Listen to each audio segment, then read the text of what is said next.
So I've been really interested in how we can work on the biggest problem of all. But in working my way up there, I'm going to start with actually something pretty small. And I'm thinking about this rubric of how we can solve for that biggest problem of all. And I'll sort of do this in sections. So the first, we'll talk about how do we think bigger. And then I have this really optimistic bent, which is that, remember, we already know how to fix much more than we do. And then most simply, if we know those things, how do we pay for what we want? So I said I'd start small, so I'm going to start with this. So I'm a pediatric cardiologist. This is actually a fetal ultrasound. And for those of you who are medically inclined, you might see something is going on with this little developing child in the womb. And there's all this extra fluid in that cavity. You might see what that's called. It's a condition called hydrops, where for some reason there's not enough blood actually pumping to where it needs to go, and the fetus reacts by holding on to all this extra water. Now, when this kid came in, we noticed that the fetus's heart rate was about 500 beats per minute. That's a major, major problem, because when the heart is beating that quickly, you can't actually pump blood. So the family said, what can we do to try to make this better? And there was just about 14 weeks of gestation. So it turns out they said, look, on TV we've seen when somebody is in an acute rhythm disturbance, what do? They shock you, right? Said, can you shock my uterus?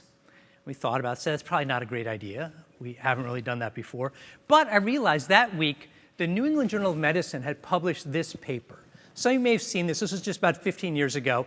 Outpatient treatment of recent onset atrial fibrillation. Keep in mind, this fetus did not have atrial fibrillation. But what we realized, and I just happened to have read this, you could actually give a single high dose of a medication called flecainide, 300 milligrams to an adult, and you can sometimes make their atrial fibrillation go away. So we said, maybe we'll try this in this setting. Who knows, otherwise there's really not a lot we can offer. So the woman was admitted to the ICU with this child who had a heart rate of 500 beats per minute. We gave her a single dose of flecainide. You know what happened? The heart rate totally normalized, gave birth to a normal child who's now 12 years old. We wrote that up. So the question is, starting with something small like this is a single patient. What is the scale? What is the lesson we can learn from something like this? So let's take a little bit of a different example. So this is a camp I volunteered at for many years in Baltimore called Camp Sunrise. These are all children that have had cancer. And the thing we realized over that decade was year after year, there were more and more children in those pictures. Why is that? So as many of you are probably aware, the survival rate of children from leukemia for about the 20 to 30 years preceding this time has gone from 30% to 80%. Incredibly, not because there was any new chemotherapy, there was not a single new pharmaceutical introduced into the pediatric cancer protocols at that time.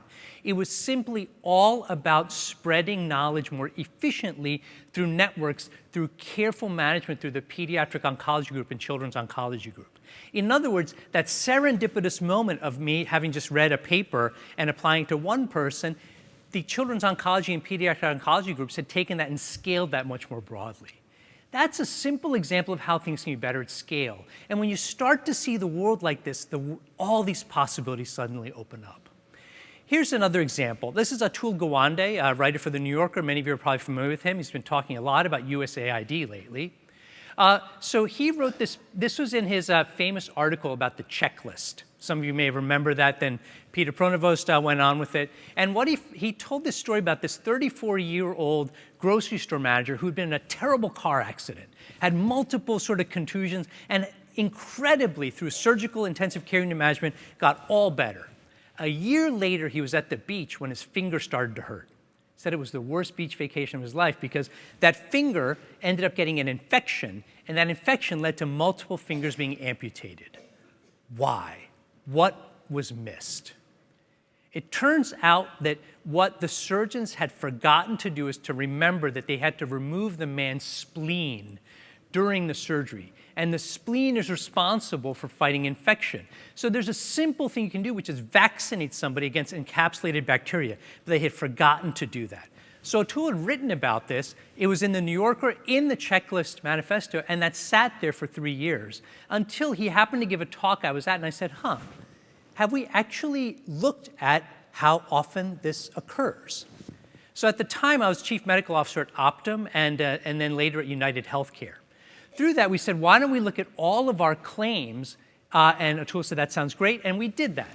This is like a simple analysis, but in brief, we showed that less than 2% of all people who had had a splenectomy in our entire claims database had any evidence of pneumococcal vaccination, some of the other ones. So the point is, all we had to do was get on the phone, which we did, called thousands of people who had had splenectomies, and we found for every 26 people we vaccinated, we prevented 1 case of sepsis. So the point is that we already know what to do. But how do we scale this broadly? What is the fundamental set of incentives that we need to create that actually start to solve these problems at scale? These are not technological issues, but they are. And one of the sort of driving realizations in my career is that design of incentives, thinking through the human factors in payment, is every bit as complex and critical as understanding how to base pair edit a genome, and yet we don't pay as much attention to that. So I've been really interested in these kinds of moments. Some of you may have seen the movie Sliding Doors with Gwyneth Paltrow. You know, she's running down to catch the subway, and then sort of the reality fractures. In one version of reality, she makes the train, the other one she doesn't, and it completely changes their lives. And if you haven't seen that, maybe you've seen Marvel's Endgame, you know. There's like a million ways you can try to save the universe and only one way that's gonna go right. I've been obsessed with these moments in healthcare because there are these critical periods where if you just do the right thing and shift something a little bit, you can change someone's life. So what were we trying to do? So I want to sort of talk about how do we actually do this at scale in the real world. And the problem we set our minds to when I was a director at the Centers for Medicare and Medicaid Services for Prevention and Population Health was this. We set out to say, how can we within 5 years prevent 1 million heart attacks in the United States? Think about it. If you had the machinery of a payer like Medicare, how could you actually do that? And this is what we did. And I want to point out, these are not hard. This is actually fairly straightforward stuff. So right here, you have what's called the AHA-ACC 10-year ASCVD calculator. That's a lot of acronyms. But here's the bottom line. If you are the age of 40 or older, your doctor should have told you what your 10-year risk of heart attack or stroke is, an actual number. You should know that. If they haven't done that, you're not getting evidence-based care. These calculators have been around forever, and you just need to know your age, your sex, your race, your blood pressure, and you put that in, it tells you that risk. What we did was something very simple. We said, why don't we just have every Medicare beneficiary get that number calculated? We'll pay their doctors a little bit, and then we'll average that risk for each doctor. And then we'll say, you figure out, as a physician, you're responsible for lowering that aggregate risk. This is what we did, and this is the realization. We created a futures market for heart attack and stroke in Medicare and Medicaid, and this was in 2017. And we randomized hundreds of thousands of people to usual care and hundreds of thousands of people to this program. Many of you may or may not be familiar with it. This is the largest trial of prevention ever done in completely rethinking and securitizing a future health outcome. This is actually the first time the problem of prevention and creating an incentive was solved at scale. So this is the, as I said, largest randomized trial of prevention ever done. We call it the Million Hearts Cardiovascular Risk Reduction Model. And it's the first model to pay for a future predicted endpoint. And this is the result, just released last year. There's a lot on this slide, but here's what I want to say. In a randomized trial, simply doing this, oh, by the way, do you know how much it cost? $1 per person per month. That was the cost to actually make this happen nationally. So reduction in first-time heart attack or stroke, 3.3%. And if we expand that, 4.2%. But critically, we've reduced mortality in a randomized fashion by 4% nationwide.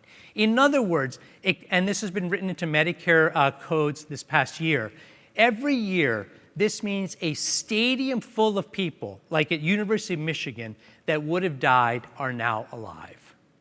And most people don't even know this kind of stuff happened. But this is the kind of work that I've been obsessed with lately. Here's another example. And part of what I want to get at is it's important. One of the hardest things to do in healthcare is to understand what is the right problem to solve. Where is that sort of little sliding doors moment or that end game moment? Here it was just risk assessing somebody for their heart attack or stroke risk. Here's another one. This is risk of death from opioids. So here's something interesting. You may recall that not so long ago, the US Surgeon General sent a letter to every doctor in America saying, guys, ladies, if you could just do me a solid, when you write for opioids, can you just not give like 30 days of 100 MMEs to like an 8-year-old after they get their teeth extracted? You know, there was a letter that went out. And it turned out that had no impact whatsoever on prescribing patterns. Sending letters to doctors doesn't really work. So this is data from Optum RX. Tens of millions of opioid prescriptions. We analyzed, we created within 3 weeks of getting that letter going out, an algorithm to say when you write a script for somebody for their first opioids, how often is it compliant? Right there is a bell curve going from 0% compliance to 100%. What do you notice? 50% of prescriptions in the US are out of compliance. And if you look, there's no geographic variation to explain. It's not like there's one part of the country that's worse. It is completely random.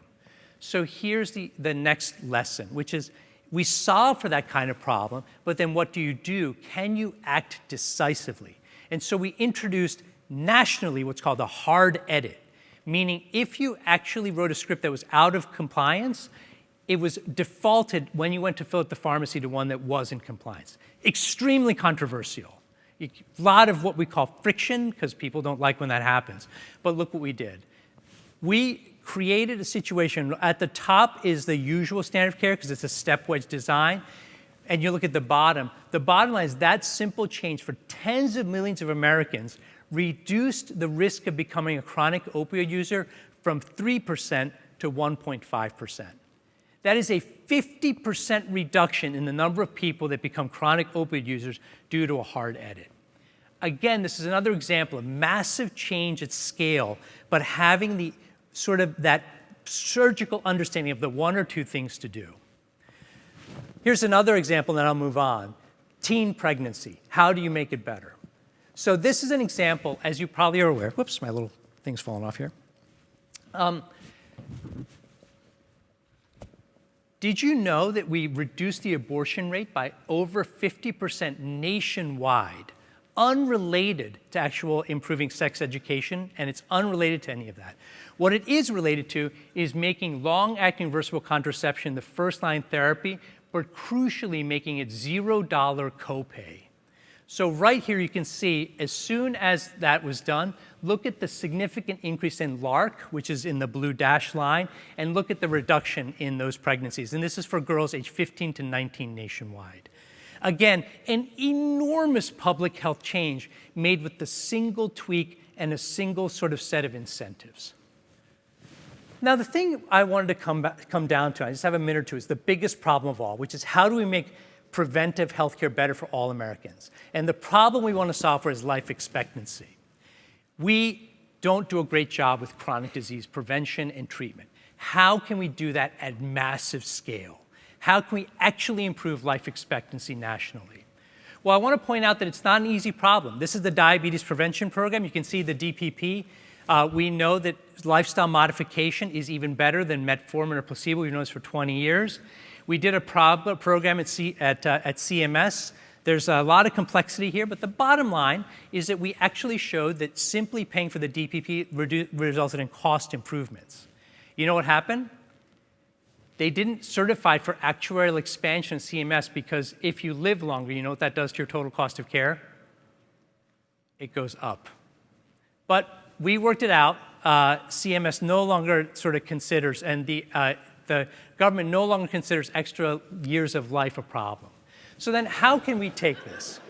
Well, I want to close with this, which is that what I talked about is all those little sliding door moments. But if we're trying to solve for something way more complicated, this is a win-loss record from the Cleveland Cavaliers.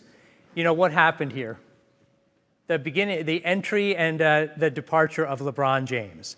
A single person. You know, that's sort of how we always think about, like, how are we going to make problems better? You're always thinking about, well, let's find the single problem that's going to fix everything. But that's not going to work. So this is the program that is ideally going to be rolled out later this year. Now, I'm here speaking my personal capacity because of as a University of Massachusetts medical school professor and pediatric cardiologist. But I also have a role in the federal government as one of the architects of this program nationally. This is what's called the HEROES program. So what we are rolling out nationwide is a nationwide advance purchase agreement, where at geographic scale, organizations are going to be responsible for anywhere from 500,000 to 5 million people. And these tools right there let you sort of circle that. This is taking the concept of the Million Hearts model and scaling it in a way it's never been done before around 4 outcomes: maternal complications, heart attack and stroke risk, opioid overdose, and alcohol-related health harms. In other words, for the first time, organizations can actually be rewarded for improving the health of entire populations, and is an entirely new payment model to improve healthcare in that capacity. It's what's been called the social impact bond or pay for success. But again, this is the largest program of its type ever done. And so that's what I wanted to sort of close with, is starting with the story of that child who had that sort of unusual cardiac issue in the womb, taking the lessons of that and saying, how can we scale it so that it affects millions, if not tens of millions of people, to actually drive improvements in scale with not the single thing, but creating the right business model so that one does all the things to actually improve their health. Thank you very much.